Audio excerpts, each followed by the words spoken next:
Some say you never see them coming, but usually that's because they're late and you've left. Some say they're the deadliest men alive. However, it depends on who is driving and what the machinery might be. Some even claim that their wisdom is undebatable, which is true since it's neither rational or logical. Either way, watch your back when Josh and David are around because they sure aren't looking where they're going. They're just two at-homies looking for a break.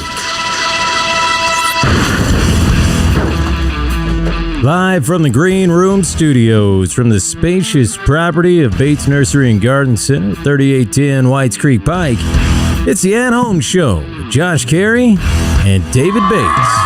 Thank you. Calm down.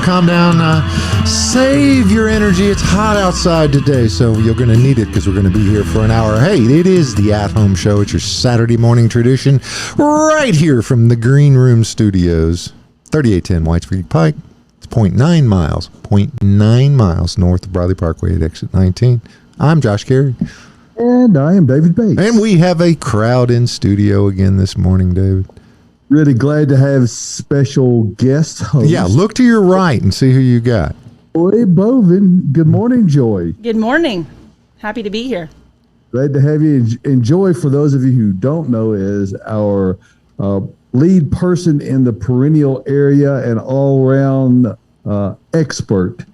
Lady's got a lot of information to share. We're really glad to have you on board this morning. You have a great representation of around the studio, so looking forward to hearing about that and everything that is going on in and around the Middle Tennessee area. So, and which first and foremost is going to be the weather. And I am struggling with the computer this morning. It's not acting the way I want it to act. I don't know why that is, but here, I think I have finally got it. It's hot, David. I mean, it's hot, and in a word, it's going to be hot for the foreseeable future. Today, of course, is Saturday. Mostly sunny, 92, maybe 93, maybe who knows how warm it's going to be. It's going to be warm, though. Not looking for rain today, but tomorrow, more of the same with perhaps some late afternoon scattered thunderstorms. Now, it's that time of year when that can happen almost any day. Although it's not really in the forecast beyond Sunday, we do see the temperatures are largely in the lower 90s to mid to upper 80s through the week, and a lot of sunshine, and of course a lot of humidity. It's that time of year when you just have to grin and bear it and endure the swelter. You're saying get bearing? Bear it? What are you going to bear, David? Well, you bear as much as you can get away with without being called to the office, because you can get in trouble by overbearing your wares, so to speak. So, but currently it is a very mild 76 degrees, but that is going to be changing as we go through the next hour. It's going to warm up quite a lot today and really be very seasonable. If only any of us had an above ground pond like some of us that you say you never use. Well, we're going to use it today. You never use it? I'm not a big fan of the water. Wow. It's okay. I mean, I float around a little bit. I just feel like we should have a live broadcast from there. Yeah, absolutely. Next weekend. Okay. I'm down. Done. Okay, you got to. We have to run this by the project manager, though. I mean, the facilities committee might have something to say about that. But you could do an on-site. We could do an on-site inspection of all the fine landscaping that we've done. And that voice you hear off camera, by the way, is Cary. There she is. Yay! Good morning. You also have a selection of plants over there. We'll be talking about those as we're going forward here in the next little bit. But remind everybody you are tuned into the At Home Show. We broadcast live every Saturday morning from Bates Nursery and Garden Center.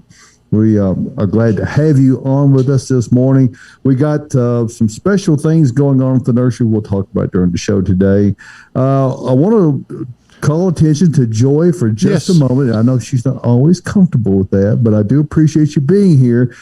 Not to talk about perennials specifically, but you're going to be doing a presentation for the Harpeth Conservancy here pretty quickly. When is that coming up, Joy? Yeah, it's going to be on Wednesday, and there's two times that you can join. It's 10 and 2, and it's just going to be me talking about natives and why we need to be planting more of them, and just kind of going in deep as to like what the plant material that we carry at Bates is, and kind of how it benefits your landscape and the ecosystem around us.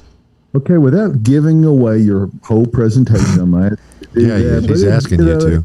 Brief overview. Why is it important to have perennials, not perennials, but natives in our landscape?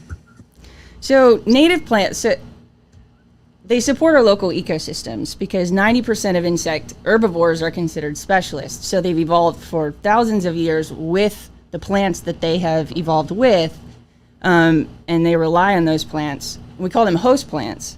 The most common relationship most people are aware of is that between monarchs and milkweed, because milkweed is the only host plant for monarchs. If there's a decline in milkweed, there's a decline in monarchs. And so there's countless other relationships just like that that we need to be considering and supporting as well. And there's just a lot of things that are there.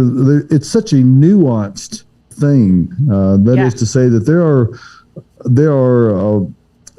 are things that are supported in the native flora that might seem non-consequential, but they all have their place in a greater picture. And that doesn't mean that it's not okay to have other things and natives in your landscape. That's not the point. The point is, and I think this is what you'll be getting at, is that natives definitely have their place, and you need to make some space to accommodate those in your landscape. Right.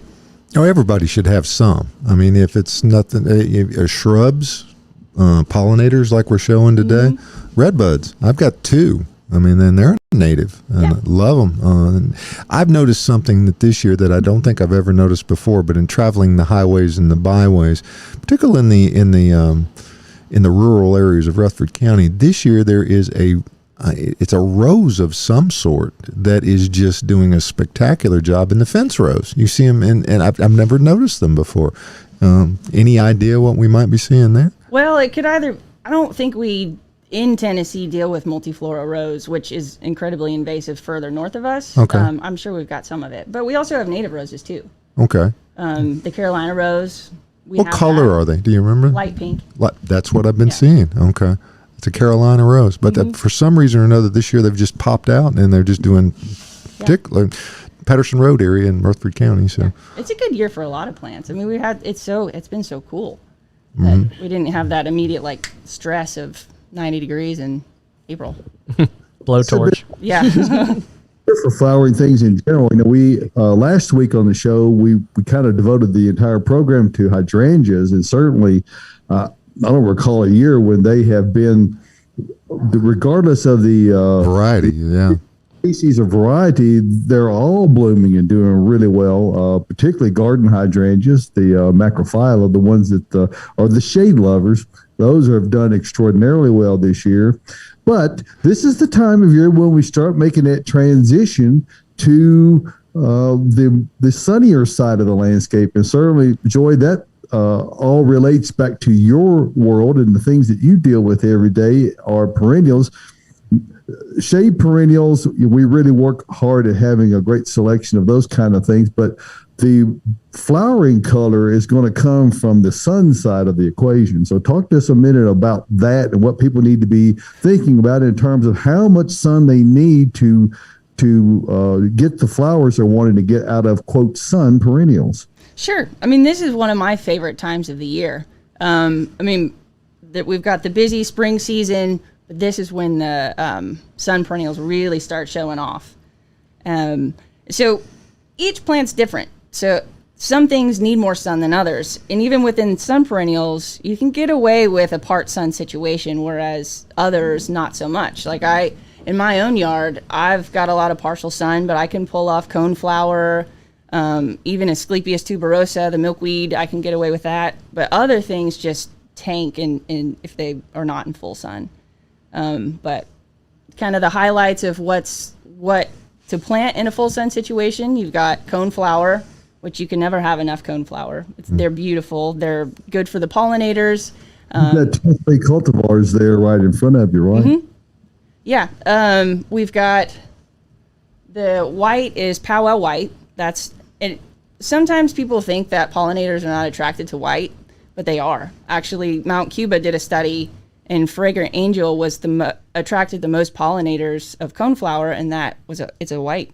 So it's kind of interesting to kind of learn all those details. Now, you mentioned a name there. What was the name that they did the test? Mount Cuba? Mount Cuba. Yeah. Is that a grower or? No, they're up in Delaware, somewhere up there in the Northeast. Yankees. But it's a research center. And they've I got trial gardens and... Okay. You said something, David? I think a lot of people struggle with what to put where, and it's more than just light. Perennials grow in all manner of growth habits. Some get quite tall, some really stay very low. What's the most common mistake you see people make when they're kind of putting perennials out? Is it lack of planning, perhaps? Yes. Yeah, because you want to make sure that you're not too overcrowding your space. Because, you can have that kind of meadow look, but sometimes one crowds out the other. Like when you plant a Joe Pye weed and when you buy it, it's 12 inches tall, but it's going to get 9 feet. You need to consider that. But I think also is people are out buying perennials right now because they're pretty, but they think they can put it in the ground and walk away. And we're headed into some intense heat, and you've got to make sure you keep them watered this season over the summertime. Well, let's talk for a minute about watering then, and it's a very key element of any success in landscaping. To be sure, whatever you planted in the spring, you still have to water it all summer. Mm-hmm. Yeah. Mm-hmm. Making things right now, you can't. The need for watering is not a viable reason for not planting now, because those things you planted a month ago or 2 months ago, they're going to have to be watered all summer. So you're already out there. It really makes good sense to be adding a few things to your landscape, particularly in perennials. Maybe you've had some things that didn't fare all that well or haven't made the impact you hoped they would make, and this is a great time to come out and look and see the great many selections that are available, both in color and in growth habit, to be able to give you that certain little tweak you may need to your sunny spot or shade spot, depending on where you're trying to plant those things. So the show is great, but I think what I heard Joyce say is that a lot of these things, since they are perennial, we really need to look at what the mature size is going to be when we're putting it in the spot. Mm-hmm. And that happens with trees and shrubs, I'm sure, as well. Oh, yeah. Okay. Yeah, because you don't, it's hard to visualize what the mature look is going to be when you're creating a new space in your garden. But yeah, definitely reading the tags, doing a little extra research and setting everything out before you plant anything, and really thinking about how big things are going to get. You want to allow for that. Okay, because some of these coneflowers, which my mom used to call daisies. And I know it's not a daisy, but that's what they all were called. The one on the end, the red orange one. What do you think it would be, in 2 years? From where we're starting. Well, they're making a lot of kind of more compact dwarf habits. Okay. So, like the Kesmet series usually stays around 18 inches, whereas the Sombrero series is more like 24 inches. So you don't have to think about that. But some of the older varieties, or even just some of the larger ones, Ruby Star, Magnus, those will get 4 feet. And each year, that basal growth gets bigger and bigger. So you just want to account for that. You don't want to plant things 12 inches apart when they're going to, spread for Sure 2 you feet. do. You got to cram them in there because it's got to look good right now, right? Right, no. Yeah, I have one that's about 4 feet tall right now that's just about to bloom this week. So Yeah. They get big. Yeah, What- they're ready to go. What category does a black-eyed Susan fall in? Would it be one of these, the coneflower, or is it just a different type of plant altogether? It's different. Rudbeckia is the Sure, Rebecca, you remember that? You should have known that, Michael. Yeah. Should have known what. Rebecca. Rebecca. Gotcha. Okay. He got it. Here we go. You know, All right. we have a great question Okay. that Joy, I would love to hear her answer from Peter Dandelion on our Instagram page. Peter Peter Dandelion, That's eh? right. Yeah. Okay. And go ahead and check out our Instagram page if you haven't. It's new, lots of fun and exciting pictures. What's a great native shade tree that also hosts wildlife? Well, you could do the pawpaw because that's really fun. It's a host for the zebra swallowtail. Of the fruit. Yeah, and the fruit. The fruit's cool. I've never actually tasted it, but Really? Overheated. I'll just tell you, it's very, very high in fiber. You'll have to go through. If you eat too many, you should only just eat one. And those will come in about September. So it's a great tasting fruit, kind of between I would describe the taste between a mango and a banana. They're So good. Yeah. They are delicious, yeah. but beware. And you've got to plant more than just one. You need almost like a grove of them, at least 3, I think. Some people can pull off 2 because you need several so that they pollinate each other. Now, is it an understory tree or is it just a? It's an understory tree. Oh, okay. Yeah. Now, are you talking about like creating shade or in the shade? How's it worded? Shade tree. I'm assuming create shade, but Okay. yeah. Oaks. You can't. Oaks are, of all of the native trees that we can grow, they support the largest amount of butterfly and moth species. If you don't have space for an oak, you could go with like a red bud or kind of a service berry would be another great option. So if you have an oak tree and a redbud tree, you would probably have more than your fair share of moths or butterflies around. All right, because I get both. Yeah. I was wondering why they always seem to hang around my yard. Yeah. Well, that's a Yeah. that's a 'Cause very you got what they desirable want. thing. I'm not complaining. I just noticed it the other day. I'm like, man, we got a lot of moths. Mm-hmm. So it's Yeah, they support a lot. Another great shade tree that we don't always carry, but we got in this year is hickory. And you got to wait a while because they're slow growing, but they're a great tree. Whether it's a slick bark or a shag bark type, they're both wonderful. Yeah. And both are native. 615-499-6690. If you want to call, you can get right in. The bat phone's That's right. available. And again, we're open on Instagram. And if you want to comment here on the Facebook page, we're monitoring the At Home Show Facebook page. It comes to you on a lot of feeds. So if you could chime in there, we would prefer that you go over to the other side if you're going to be asking your question there, because it's just a little too hard to keep up with 4 different pages. But we're here for you, folks. It's wonderful stuff. Now, Tyler was very impressed with the one that's on the on this end. He called it a button bush. Is that what you were looking at, Mike? this thing right here. Mm-hmm. Yeah. It's cool. It is cool. I'm It's fun. moving the camera supposed to over. talk? It's just There's very, the- very awkward. Okay, I've got the blooms in shot now. And Yep. I'm also on the frame because I wanted to mention that Dunbar Cave Park up in Clarksville has a grove planting of pawpaws right behind their nature center. Wow. Or their visitor center. Didn't And believe. they fruited last year, and I tried the fruit, and I don't know if you're supposed to pick it, but I did. But it Ooh, was Tyler. it was really tasty. I was about to say, didn't Baloo sing about pawpaws in the Jungle Book? Yes, he did. Okay.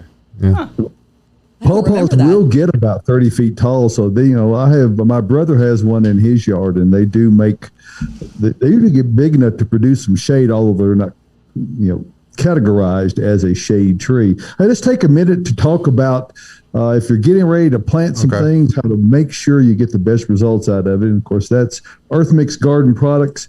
And no matter what your planting situation, if you're planting new vegetable plants or if you're planting trees or shrubs, success begins at the ground level when you use Earth Mix Garden Products. That's because it is produced in a completely sustainable fashion, wholly organic, and it gives the soil all the best things that Mother Nature provides. It has no chemical additives.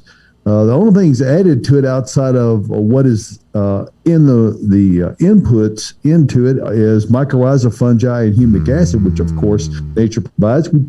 We just add more to it to make sure that the plants really get what they want. And what you are going to receive is soils and amendments that for at least the first 30 days, you will not require any fertilizer. It has such a high natural fertility. So whether you're using Viagra, the earthworm castings, or if you're using supernatural premium organic compost, or Earth Mix Garden, which is the flagship product, a premium topsoil blend, all give you great productive results and maximize your efforts in the garden, because success begins at the ground level. If you want to find out where to find Earth Mix Garden products, is pretty easy. Just click on the Find Earth Mix tab at earthmix.net, and there you will see all of the locations around Middle Tennessee, Kentucky.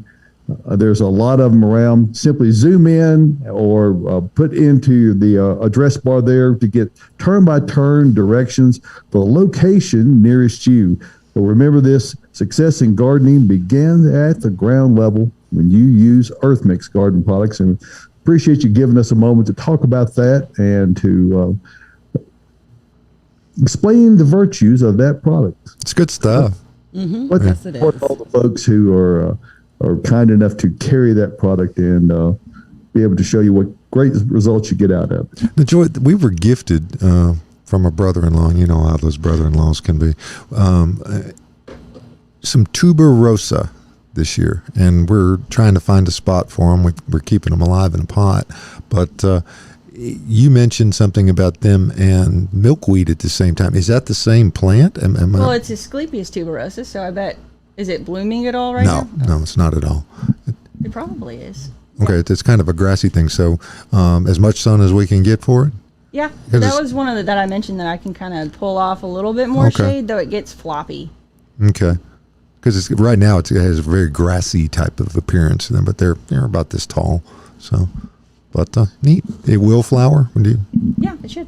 Okay. Yeah, It's a good point you make, Joy, with regard to some of the telltale signs of when you're pushing a sun perennial too far into the shade. That plants are designed to be able to support their own weight, and if you have ventured too far over into the shady zone, one of the most telltale signs is the plant can't stand up and support its own weight. It just it stems break down. Yeah.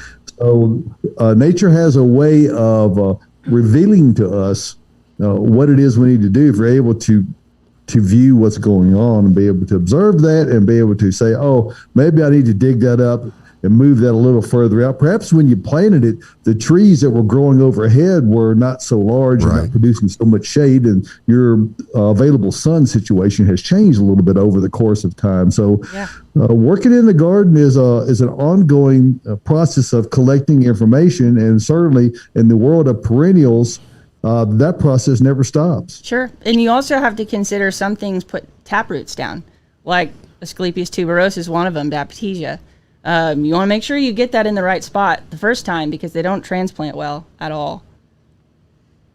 Yeah, and that's really what has made the advent of container growing plants over all these many years. A lot of plants were difficult to transplant prior to that, and because they are grown in containers now, you don't cut any roots when you transplant those, so transplant shot gets eliminated unless you wind up digging it up at some point in the future, and then you wind up transplanting it. So that's about how deep would a taproot on one of those go, Joy?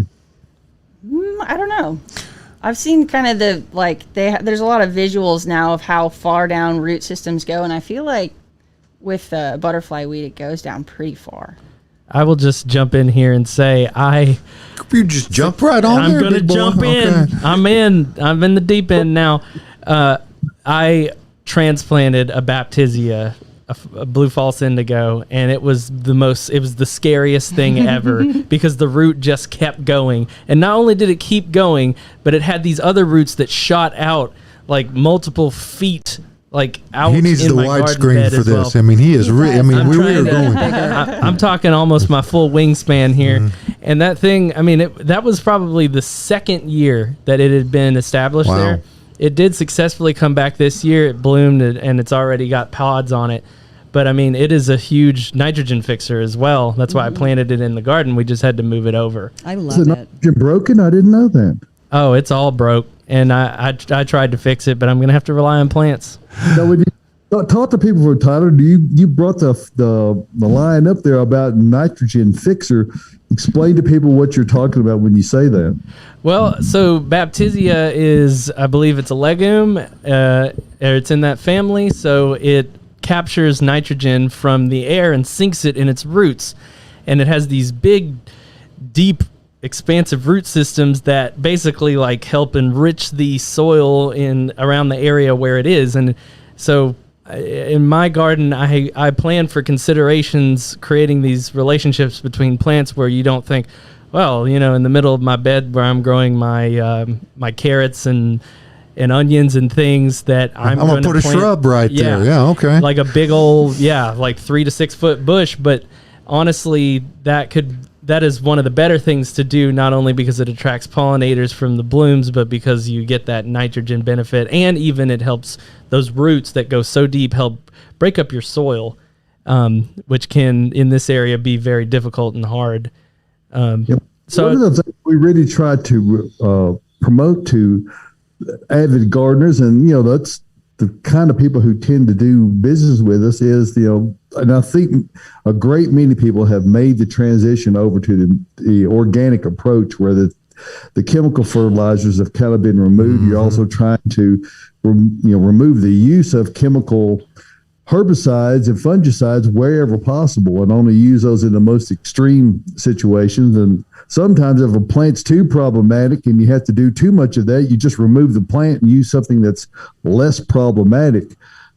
Joy, what is the thing that you see that folks perhaps with regard to planting their perennial area and the soil and the overall care of it, what are the things that people really need to be mindful of from your point of view?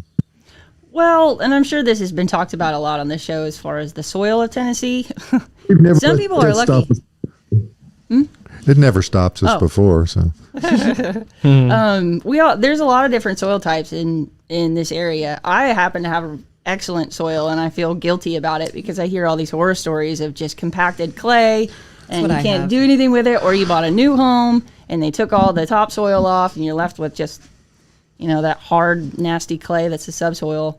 So you have to consider that, like what you're starting off with. If you're blessed with good soil, there's not a ton of amending you need to do. But if you're stuck with that clay, you have to really work in the good stuff if you want to have a successful perennial garden. And then you can also consider things that grow in terrible soil too, if you want to go that route. One of the things that the whole process of that is really a function of if you have poor soil, churty clay type soil, what is primarily deficient in is organic material. And whereas you are in a fortuitous spot, as am I, there's a lot, high organic content of the soil. And unlike you, I feel no guilt about that.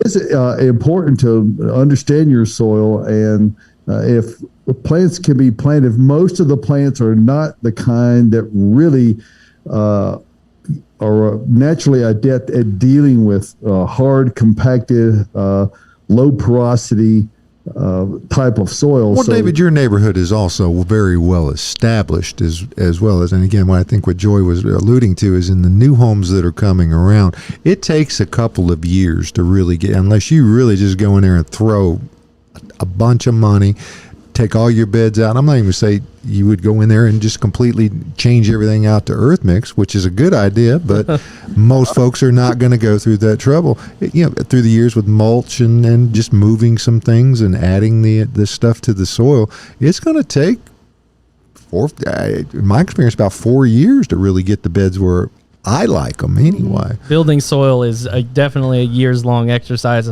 I can still dig down maybe 5-6 inches, and I've been in my home about 5 years and get clay. Yep. So, you know, and David's neighborhood, your that neighborhood was probably a farm before it was built into the hysteric district that it is now. But in the many years that I've gotten to do landscape installations and get to observe soils, there was a place that is not so far from where I currently live, over in Lions Head area, where the soil was a construction area that they did exactly what was mentioned earlier. The topsoil got stripped away and they had subsoil left. And this is the where you hear people say a lot, well, I hate using hardwood mulch because it just goes away. Well, it's not going. Use a hardwood bark mulch. It is breaking down and actually building your soil up. And that's the part that is so subtle and people don't recognize. And what I saw this soil at this condominium site change from a hard paying clay to a clay loam over the course of about 6 to 8 years. That's just by the function of remulching every year. Now, you can certainly speed that process up a lot by doing the proper amount of soil amendment on the front end. And that's where a lot of people, I mean, we all kind of want that instant gratification. That's not unusual for any of us. But we need to be able to make the decision on the front end that I really want what I plan to do well. And initially, you're really better off to spend money on soil preparation, and because that's when you've got to do it. It's before you plant. Now, you can't. It's harder to do. It takes a lot longer after the fact. Well, I mean, David, you remember the days, and the trend has changed. The builders are doing much better jobs with the way that they do, and the jobs that I see of doing some landscaping. I mean, you remember the two Nandinas and a silver maple. That okay. Maybe a barberry if you upgraded. Okay, that was the rule. And you can't put the burn pile and the scrap pile and the trash pile out there in the front yard. It all has to go into a waste container now. And people have really taken to the curb appeal side of things, because when you're competing to sell a home, the more that you can do, the better off they're going to be. Used to call that construction fill. They would line up 2x4 scraps and drywall and everything else around the foundation and pile the dirt on top of it. And we had to excavate all that mess back out. So thankfully, those practices have been improved. But do we see, Joy, any notion that perhaps there are requirements coming into play that will require a certain amount of natives in the landscape for new construction, or what are you seeing with regard to that? I haven't seen a whole lot, but I don't think we're far away from it. Other states are way leaps and bounds ahead of Tennessee, but it's coming. And I think with the introduction of rain gardens and making sure that, with each property when you're working on it, that you contain as much water on the property and let it, soak into the soil versus running off into the system. That's been a really good thing. There's been some complaints about it because it's just so, they get stuck in logistics, but overall that's been a really good thing for how we are developing our properties. Well, that could be something that if a little pains are taken, it can really be quite attractive. Our neighbor across the street, Great House Landscape, they have a really beautiful example. And if you're ever out at the nursery, if you're going north on Whites Creek Pike, just beyond. It would be about 1 mile north of Briley Parkway at exit 19. On the right. Yeah. They have a beautiful area that they've done. It has only just been planted this spring, so it already looks wonderful. Yep.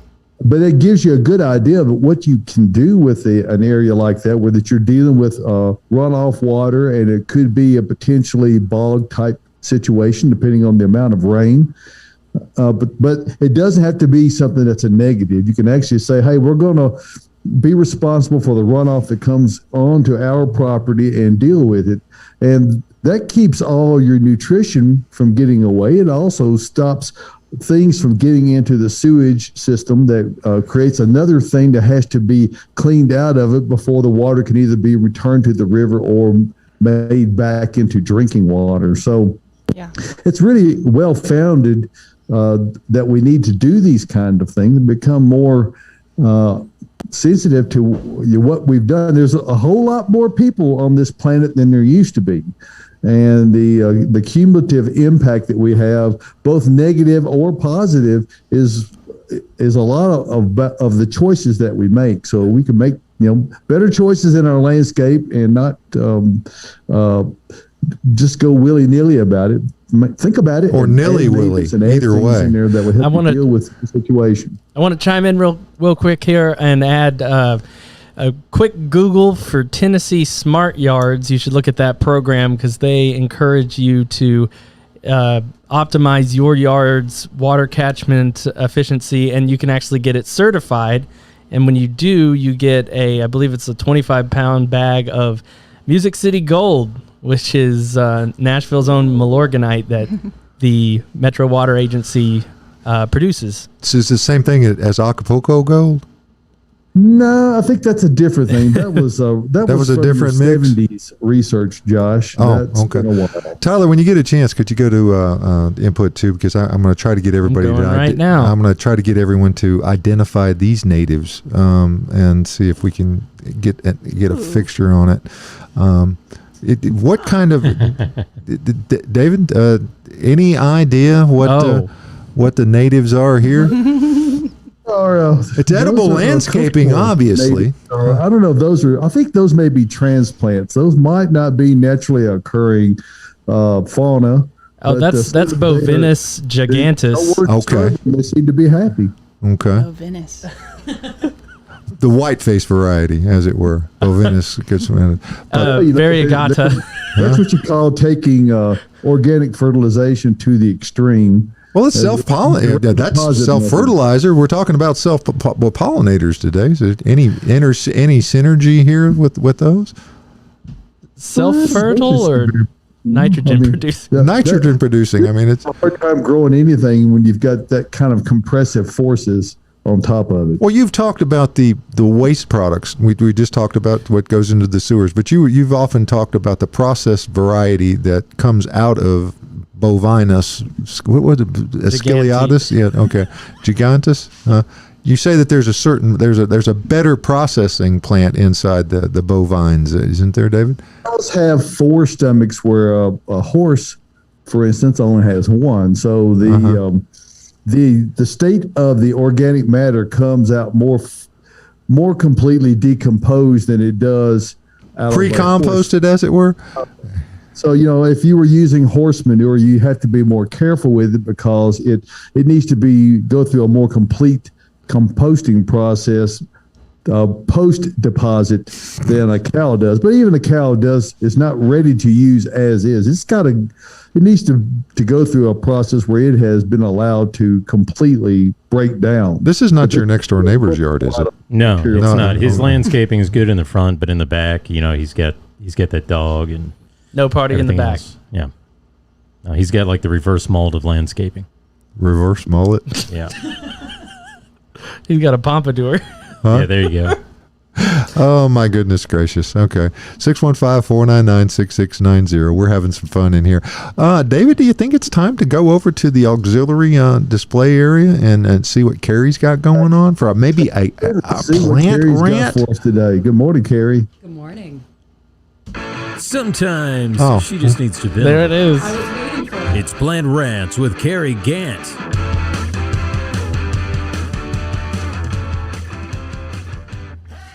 She was ready There's to go. that theme song. I was sitting here waiting for it, so I wasn't going to talk until it played, and it's still going. There it is.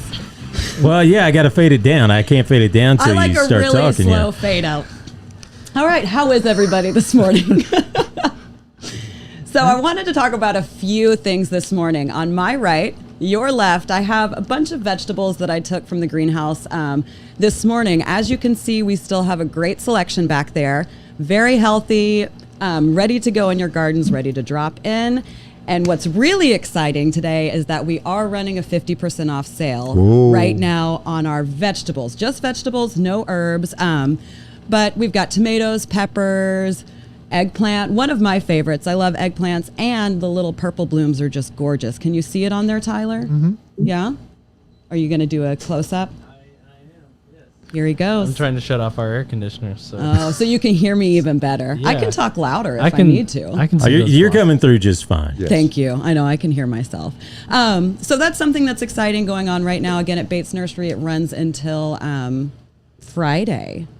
Am I right in that? While supplies last on the Runs 50th. until Thursday or while supplies last. Supplies last. Yes. We don't have an infinite supply. We got a good selection. We have a good selection. We still have a fair amount. Joy can probably add to that as well. I was back there this morning. Everything looks great. Everything looks healthy. But now is the time to go ahead and finish planting your vegetable garden.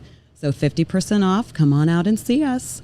Hey, one thing I'll jump in there and add to that, Cary, and I don't know whether we'll get around to Austin's version of It's Worth a Grow this week on the show, but he made one really good point, particularly in tomato plants when you are planting them later in the season. They have tended to stretch a bit. You pinch off the lower leaves and plant them much deeper, and what you get are plants that develop much more quickly because roots will shoot out up and down the stem. So the plants that might appear to be a little tall and leggy, that can be remedied. Get them in the ground, plant them deep, strip off those leaves, and you're going to see those explode. So the plants that you plant right now will quickly catch the ones that have been planted even a month ago. Mm-hmm. Yeah, they'll have a nice strong base. What's fun and exciting about those tomato plants, mine will fall over and you can see the roots start to grow out from the stalks into the ground. So you can see it even if you don't plant it dirt level. But clearly you don't want them to fall over like mine usually do.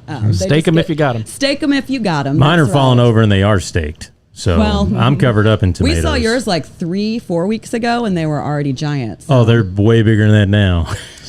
Do you have a picture today? No? No picture today, but I do have 3 or 4 tomatoes that are on the cusp. No, they're on the cusp of turning red. Like they're that orangey, yellowish, greenish color. So You're not so too far ahead off. of me. My tomato plants I just planted 3 days ago. And I mean, I've got 2 on there. They're about the size of a softball. I don't know if that's good or bad, but they're huge. Yeah. Maybe I over fertilized and Some of them get That huge. sounds pretty big though. Well, and you don't remember what variety you've got either, do you? No, I got a big, that one in the back that I was wondering about when it was going to bloom. It's covered up now too. Okay. Yeah, so I've got the big boy, big beef, Better boy, boy? Better boy. better boy. Better boy. That one. Big beefy better boy. It's great for burgers. Uh-huh. That's what the sign said. You can slice them. You could put some balsamic reduction on it with some blue cheese. Or I could just put it on a burger with Swiss cheese. Or you could just eat it straight Yeah, off the Yeah, plant. straight There you up. go. Y'all Like are getting my- fancy over there. Now you've got raccoons because they like them at the stage No, that you're I talking have about. I have squirrels. And Ah. the squirrels, for whatever reason, been running off with my zucchini. Okay. So Beating each other with it with clubs. I don't know, but it's I've been following David's advice and Josh's advice. I mean, picking it before they get too big. And I was out there the other day and I saw a squirrel grab one. He just run it off chewing. I'm like, cool, whatever, dude. And I planted that for you guys, I guess. You have to curse them when they do that. Well, no, yeah. I went and got my. I'm the only guy on the block. I went and got my. It's probably not very nice, but to keep them out, I got my wife's BB gun. So I'm standing out there with this pink and black BB gun, trying to scare the squirrels away from my garden. There's an NRA ad for you right there, big boy.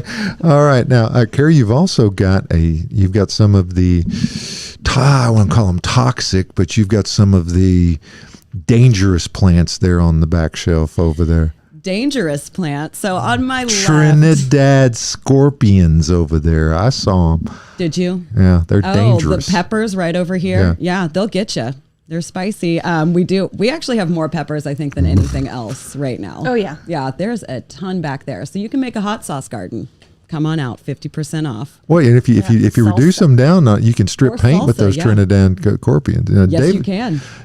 David, Yes, I'm listening. are you going to chime in here and talk about your manliness about being able to eat those straight off the plant? Can you? Does it Not hurt? Trinidad scorpions. I can't do am that not like gonna that. do I will though. Cut one up and put it in a salad. Do you take the seeds I'm not out first, actually though? biting directly into it, but I can disperse that on a salad and receive the full benefit of the. It's a spiritual experience. I see. Okay. That sounds wild. Purification. The maybe ancient natives used to walk on coals, or maybe do peyote, but the Trinidad scorpion. Before they walked on the coals or after? Different experience. Probably before. That's why they're walking on the A little coals. bit of both. You're not hallucinogenic but it's definitely is meaningful. It's a deep and meaningful experience. Are you sure you're just not I a can second masochist? Yes. There's a little bit of that, but I like it. Josh, what have you got on the screen up there? I didn't realize that I had put that on the screen. I thought we were going. That is John Luke, my stargazer hydrangea. She's beautiful. Oh, he. You can go either way, but John Luke, he's of course the captain of the Enterprise. Enterprise. Oh, Yeah. Jean-Luc. John Luke. Jean-Luc. John Luke. The yeah. French. Picard. Picard. Yeah, Yeah. Get I the know whole who it name in is. there. I think Yeah. everyone in here. He was the first officer on the Stargazer. So, Hey, if and we I enjoy. might I go do back name. to I do input name one, all please. of my. I name all of Sure. my plants. So. And Cary touched on it about Bates Nursery and Garden Center, where we are, and of course we carry a complete line of everything that you're looking for your lawn and your landscape. We're privileged to have professionals like Joy, and Austin, of course, is on vacation. I don't know if y'all noticed he's missing in action today, but I was curious. we're really grateful to have the entire staff of landscape professionals we have at Bates Nursery and Garden Center, and we really work at trying to differentiate ourselves from perhaps what others, in that we really have a staff that's full of people that are passionate about plants. They're going to help you to get the right plant in the right place the first time. As Cary mentioned, we have a sale going on while supplies last of our 4-inch vegetable plants, 50% off. So while supplies last, come on out and pick those up. And we have almost any kind of pepper you can think of. They still have a good selection of tomatoes and some eggplant and a few other things. So come out and get those today, because they will not last. Check that out back in the greenhouse area. It's the time to get those in. And the good thing about these plants is they're very mature. You get them in the ground. Most of the peppers already have fruit on them. So Wow. you're going to get production immediately. So check that out. But it doesn't matter what you're looking for. Bring photographs of your landscape area on your smartphone or on a tablet along with you, and gives us some insight into your unique landscape situation. We'll help you get the right plants in the right place the first time, because that's the important part. It's working in the garden and in your landscape is rewarding and it's enjoyable, but it's hard work. So you don't want to put a plant in a spot where it shouldn't be. And that's where professionals like Joy can help you to go, no, you don't want to put that. That's going to get 6 feet tall. That should go in the back, not in the front. So that kind of information that perhaps you might not get otherwise. So we invite you to come out and see us. Of course, we are sellers and proud suppliers of Earth Mix garden products. So we've also have that in addition to the vegetable plants, Earth Mix Garden, 30% off throughout Thursday, through Thursday of this week. So come out and get that while you're getting your vegetable plants. And we are located 1 mile north of Briley Parkway at exit 19 on Whites Creek Pike. That's just minutes from Rivergate, Opry Mills, Nashville West, downtown Nashville. And it's worth the drive from anywhere, no matter where you're coming from. Rutherford you're going to County, find things that you will not find elsewhere. And we appreciate you taking the time to listen to this little spot and coming out to see us. We're here to help you. Bates Nursery and Garden Center. Well, we've been beautifying Nashville since 1932. And thank you for your time and attention. Yes, sir. Now let's go back. Cary, I'm not sure she was done with her rant. Absolutely was No, not done. she wasn't, but I kind of wanted to jump in there and. In the artistic world, that's called stepping on somebody, David. Oh, I didn't feel stepped on Oh, at okay. all. I just knew my time would come after that. That's okay. I did want to take a moment to talk about what's on my left, your right. It is Pollinator Week. We're wrapping that up. So I brought in some great pollinators and also some great sun perennials that we have out on the lot here at Bates Nursery. Everything's looking great. We're pretty fully stocked. I've got beard tongue back here, Coreopsis, echinacea, which we have touched on a lot, and that beautiful daylily, which is one of my favorites. I think it's called Daring Deception. Look at her go. Wow. Yeah. And so this She's kind of- almost brown. she is almost brown, but look at those the ruffled petals. I mean, gorgeous. Put that in your yard. But this does tie into a question that we just got from M88 Vintage. What is your favorite pollinator? Anyone? Joy? I mean, mine's goldenrod. echinacea. Yes, that is a good one. Goldenrod. I have that all over my property. Yeah, it's a bad rap, but it's really good. But it doesn't It's make you pretty. sneeze? No, Okay. that's ragweed. Ragweed. People Okay. do get those confused a lot. What do you attract when you have goldenrod as far as pollinators go? What are you looking to get? Is it more than just bees, or is it predominantly bees? There's a lot of bees. It's actually like box elder, blister beetle. They actually mate on the flowers, which is kind of fun. They did that last year. But it also it's I talked about host plants. You could get a shot for that back in my day. As far as perennials go, goldenrod hosts 90 Lepidoptera species, which is butterfly and moth caterpillars, That which is is the crazy. highest of any perennial. So that's why it's my favorite. Amazing. But yeah, bees. There's all kinds of things that are attracted to goldenrod. You'll be in heaven on my Goldenrod property. is obviously one of those sunny plants that needs to go in the background because they get quite tall. Yeah. Oh, they're huge. But there's dwarfs now. Golden fleece is probably my favorite cultivar or natural selection. That stays a little bit smaller, but yes, like the straight species goldenrod, ginormous, 6 feet. Wow. Now, I ask you this, and Cary, we're going to come back to you, but when you're talking about dwarf cultivars as compared to a species, and the reason that so many different cultivars or alternate species, plants that have many of the same look to them, but have a different growth habit, for instance, like that. Do you still get the same benefits as far as the attraction to pollinators, or is it a bit different? Who are you asking? You. Okay. It depends. Like with some of the coneflower, when they are doubles, you lose that value. But as far as height, no, not necessarily. There's less of the plant that supports the pollinators, but you still are supporting them. And same with with echinacea, the seeds are all the same. Birds will eat all of the cultivar seeds. Where it really matters is when you change the color of a leaf, you change that chemistry, and it becomes unattractive. At least for a host, like if it's a host plant for a caterpillar, that deters them because they don't recognize it. But if you're just making something dwarf like that, the button bush over there, Magical Moonlight, yes, it stays a little bit smaller, but it still holds the same value, especially for nectar and pollen and seeds. And one of the things that I think is commonly not understood is that many birds and insects don't see the same way we see. Many of them see in an ultraviolet range, and the colors don't at all look the way that we perceive them. So things that we might not detect as being even a real difference, they're able to differentiate or somehow discern that something has changed. So do you have any explanation regarding that, Joy? No, but they do see patterns on the petals like that. You're right. That's just how they perceive.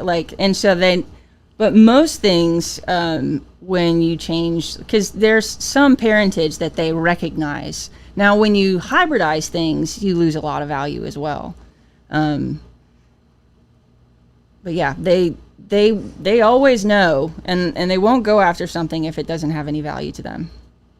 So you kind of just observe what you've planted, and kind of, if you don't see it being visited by Mother Nature's little creatures, then that is what we call a clue. We've got Right. one of ours that's in our beds that can't recall the name of it, but it has a purple flower, kind of spiky. The flies love it. I mean, and it's not just bees and birds, but I mean, these flies are all over it all the time, and it seems it's just thriving. So I don't know what they're doing. Out of the house. Huh? Maybe it'll keep them out of the house. Well, we got a cat for that now, so we don't have to worry about it. All righty. But we were going to go back to Cary. Was Cary? I was going to jump in here and say, Okay. Autumn Joy Sedum, even though it might not be a native, I really enjoy all of the pollinators that it attracts. I mean, I when I first bought my house, there was some planted there, and I literally just like stopped and just stared when I got out of my car because it's like right in my driveway, my sidewalk, and just stared at all of the bees and all of this, everything. Everybody was just on it, doing their thing.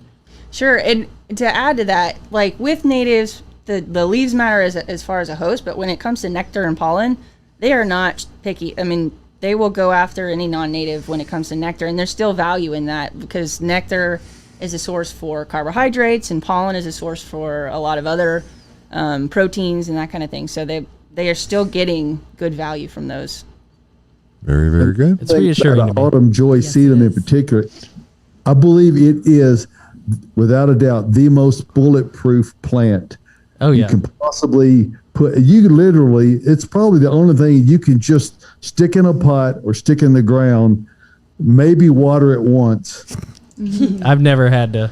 Autopilot. I mean, there's 2 pots sitting out near the nursery that were planted, I don't know, 15 years ago, and they received no care at all. The containers have broken down. That's how many years they've been in there, but the plants still I'm look waiting for great. them to fall apart. So anyway, Autumn Joy Sedum, a really good plant. All right, Cary, let's go back to you. Got any final thoughts from your collection of things you have over there? I do have a few thoughts, yes.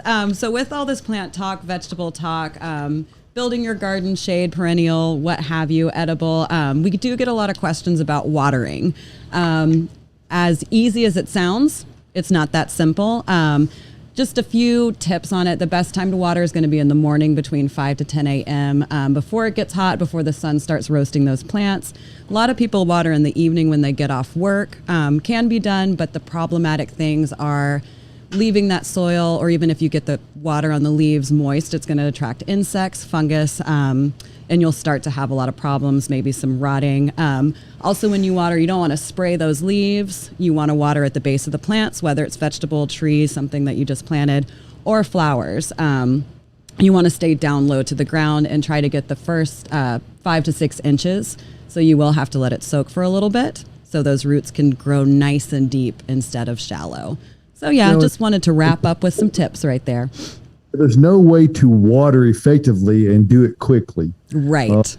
Watering should be, I look at it as a form of meditation. I mean, seriously, it's a time where you can just kind of become one with the garden hose and the flow of the water and kind of go over and repeat. And because thorough watering, it takes a little time. The soil, particularly if you have not done proper preparation, it's not able to receive the water at a very fast rate. So you've got to apply it, move to another area, come back and reapply it, and maybe do that, 3 to 5 times in order to get it Really wet moist. enough. Now, if in a Right. container, it's a little easier. If you have left it down just a bit, you can fill it up and it'll soak down after a couple of times. But watering is a really great form of meditation in my It is. thought. And kind of a science. Yep. And Tyler, we've got one thing that Michael's been wanted to bring in before we go on. If you could go to input 2 for us again.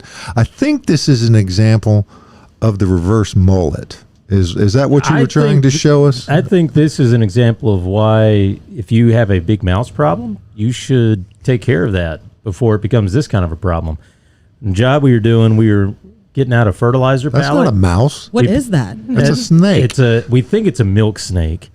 We picked up this bag of fertilizer. There he was. so it is. Whoa. So it's illegal to kill snakes in Nashville. So we just had in to the state of Tennessee, by the way. release him. Did you put him Well, down? that's good. No, did you take him down to? Now, this is what you do. You take him down to the light bulb aisle. Then you let him go, right, David? Or would it be air filters or light bulbs? Oh man. No. That dude was mad. So he didn't look mad in that picture, but he was mad. Find his way elsewhere. I'm a big Go to fan the of, self-checkout and drop him right there. That's where you need to take him, right? Yeah, like, what do we do with this? Huh? So yeah. Anyway, pretty neat. That's not the reverse take a minute mullet. To thank Joy for being on today. We absolutely. really appreciate all your great input. Make sure that you take advantage of the opportunity with the Harpeth Conservancy. Yes. Give us can anyone do the web on that, or how do people get to see that, Joy? You have to show up, but I don't think it's going to be filmed. Okay. 2 sessions live at the nursery. Yeah. Absolutely. Yeah. That's And you can again sign gonna up on their be- website. June 16th. The first session is at 10 a.m. Second session is at 2 p.m. Alrighty. Yeah, get ready to nerd out. Joy Yeah. Bowden, she's a wealth of information, and so it's worth the while to get out and get to hear what she's going to. Because I'll tell you what, this gal is never underprepared. Nope. She will be ready. She was for doing whatever homework questions you before have. she was. So She thank was you, Joy, actually for doing being here show today. prep before we came in this morning, David. Alrighty. Next Saturday morning, will you be alive and in studio this morning? Next week, David, or is it the week after? We'll have a final remote broadcast next week, but Okay. I will be here. You need to take care of very things much at that alive. home office in Groom Lake. But next Saturday morning, we're going to be here from the green room. We haven't come up with a theme yet, but folks, come get the pollinators. Hey, there's a sale going on vegetables out here at Bates as well. So from everybody here at the At Home Show, I want to thank you for participating. We'll see you right here next Saturday morning.